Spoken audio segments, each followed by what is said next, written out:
So, so what ended up happening, or what has happened all along, is that my, most tender memories between being a teenager and, well, relatively recently, I guess. Some of them had to do with those times when people would recognize the strange level of openness and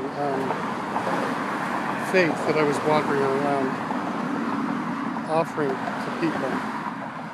I mean, that's what I do today. It's a little different today. I'm directed and conscious, and I've sort of developed into a particular sort of a métier, a direction. I know what I do now. It's about asking questions and finding things out, and trusting what people are doing and telling me, and making that kind of a significant statement. And so at the time, it would be like this fearlessness about hooking up with people with no concern for what it is, just absolute trust. This really sweet guy who, they usually ended up taking care of me. I mean, in situations where it could have been really dangerous. I mean, I'm not a particularly aggressive person, never was. And of course, usually what I was craving at the time would have been something effectively more debasing me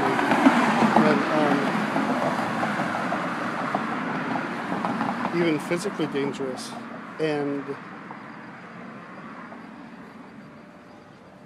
I just never got that out of people. There was one funny time, it was like when I was kind of on Selma. I suppose you'd call it like hustling, although anytime anyone tried to pay me, they always used the euphemism of wanting to buy pot or something, and I was too stupid and said, no, here, you can get stoned for free, I've got weed with me. And they would sort of become exasperated. Anyway, so this one guy,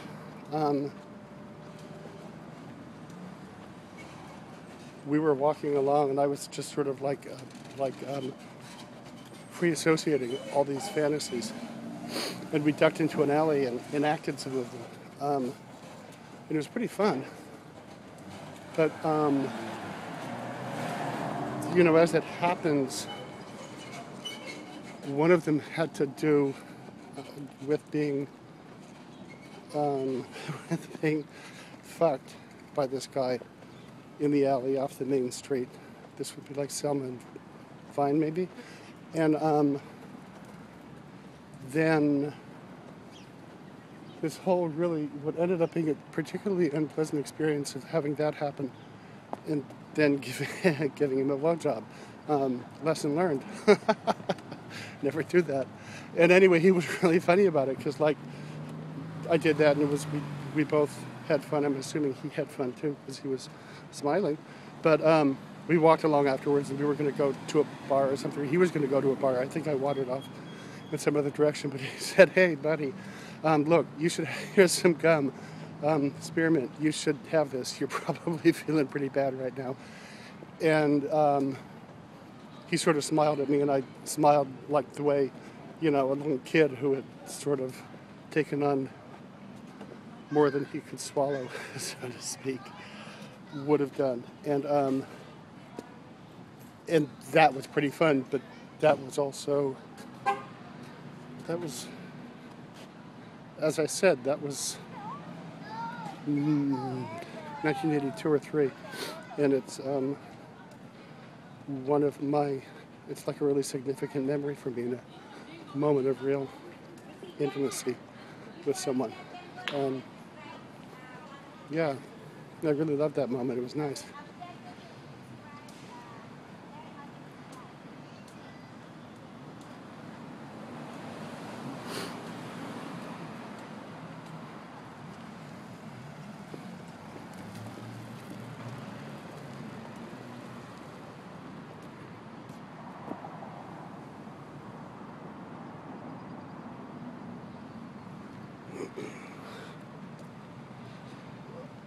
And so the thing about photographing the sidewalk and the street, given that I couldn't direct my attention anywhere because that was too dangerous, directing it at a person, I had to do it sideways. I had to be oblique. I was usually focused on the ground, or the things around. And so, in my mind, if I saw someone and I could somehow convince myself that my attention was directed elsewhere, they wouldn't know that I was cruising them, and I could do it sort of behind a veil. All of which just ended up being, I know now, really idiotic, because of course any two men know instantly when they're interested in each other, and so to deny that is just like, as I said, I think people thought I was kind of nuts, and some people just found it exasperating and annoying, and a lot of people just didn't even pay attention, and then a few people were intrigued because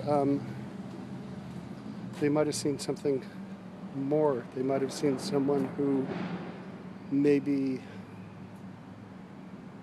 that was the only way this person, being me, could show any human need.